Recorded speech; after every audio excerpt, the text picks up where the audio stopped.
Welcome to the Kitcar History File series, where we'll be going through the industry's past. We'll be visiting old marks of long ago, some modern ones, some mostly older stuff. A lot of archive information with photographs and information on the cars they made, the people involved, and what happened to them. Hello, my name's Steve Hull. I'm editor of TKC Mag and TotalKitcar.com.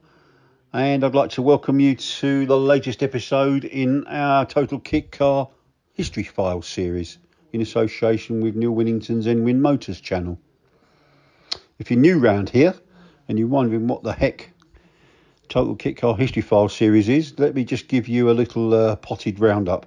We're taking the time to explore the extensive archive that we've built up here at TKC Mag and Total Kitcar.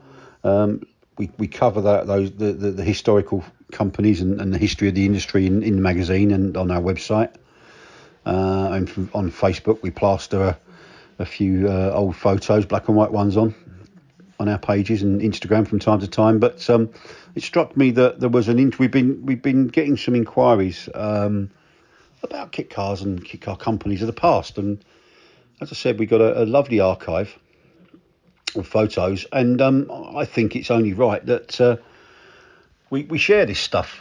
And some of the photos are just absolutely beautiful capsules, time shots, snapshots of a time gone by. Some have never been seen before, and the photos you'll see accompanying with these audio files. And if they did, some of them have just not been seen for 30, 40, 50 years perhaps. And it's important to me that we get this stuff out there and spread the love around. Anyway, that's enough of that. I hope you've been enjoying the series. If you haven't seen all of them, if you've got a few minutes here and there on the train, sitting watching TV while the missus is watching something you don't want to watch of a soap nature, put your headphones on perhaps and listen to my dulcet tones. Anyway, this time, without further ado, we're looking at a great old company from the 80s, a company called JPR Cars, they were actually based at Goodwood, before Goodwood became popular and reborn. They were actually in the very historic Super Shell building on the site, and funny enough, I was watching I think it was on ITV4, ITV3 the other day at their programmes they were running on this year's Goodwood Revival, and it did make me smile at various times when they were covering some of the races. The beautiful looking Super Shell building looking very splendiferous. When John Randall had it, and before him Alan Langridge, of course, it wasn't looking that good. But it's great to see that building still in use, and of course our industry's got a bit of history in it. But John Randall was the man behind JPR. JPR standing for John Paul Randall. Nothing more, nothing less. He'd worked at Dutton Cars for about 3 years. One of the early employees for Sir Timothy, I think. Before he went off to Australia for a number of years, where he worked in the kit car industry there. When he came back to the UK in the early 80s, he set up JPR Cars. And as a fan of the E-Type and Jaguar in general, it seemed quite logical if John was going to get involved in kit cars, he'd do something that looked like an E-Type. It's important to point out, I think, that the Wildcat, certainly in its earliest incarnation, wasn't a replica of the E-Type. It was more of an approximation. John was the first one to admit that. And indeed, it couldn't be a replica at the time because it was based on Ford Cortina. So it was, before we even get started, it was 8 inches wider. So even though he'd taken the splash or the mould from an original E-Type, he had to do an awful lot of work on that to make it fit the much wider Ford axle. He did actually come out with an XJ6 version around about 1991. And also a Ford Sierra. I think there was a Ford Sierra version before that, updating the Cortina. And if memory serves me right, he actually served the American market with a variant that I think was based on Mustang Pinto. Again, creaky old memory, but I think he did that. There was a chap that worked with John, a very nice guy called Terry Land, and he did all the chassis development and was John's right-hand man all the way through the history of the company, which probably ran from 1985 till about 95, 96 at a push. But 1985, that was the year that also saw the arrival on the scene of the Triple C Challenger. Now, that was a replica of the E-Type and a very, very good one. And I always felt that John, obviously, for obvious reasons with the Cortina Mechanicals, got a little bit overshadowed by the Challenger. But the XJ6 car that he did sort of addressed that. But some might say it was a little bit too little too late. But great company, well-built cars. And John's a really nice guy. Really nice guy. I spoke to him a few years back. Just by accident, really. It was nice to catch up with him. So the Wildcat was his number one, his main model.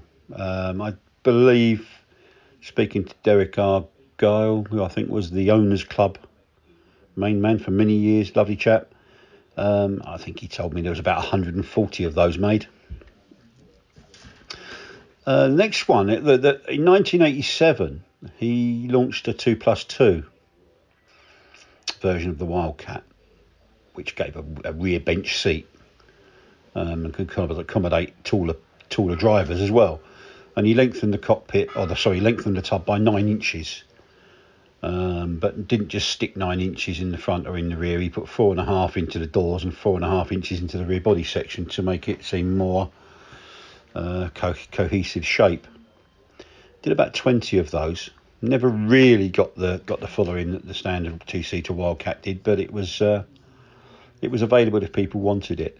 Probably his biggest step, apart from becoming agent for the Van Clee thing in 1991 briefly. That was a 2CV based Jeep-like creation. Not sure why he got involved in that, but he did, but didn't do many, I don't think. He brought out the his version of the very famous Lindener Knocker lightweight E-Type. Pretty convincing effort, actually. He called it the Wildcat Le Mans, and it actually came from an American customer who commissioned him to build it, which, naturally enough, John put 2 and 2 together and offered replicas of that car for commercial sale in UK. He did 3 standard versions, 2-seaters, and he did 2 2+2 versions. Probably made 5 of those in total. Then, sort of around 91, 92, the wheels began to come off for John, sadly. Things had slowed down greatly on the Wildcat, and he was looking for other stuff to do. And the photo of the red Mercedes SL that Neil's put on these pages as you go through this audio file is an American kit that came to Stoneleigh in about 91, 92. There was a few American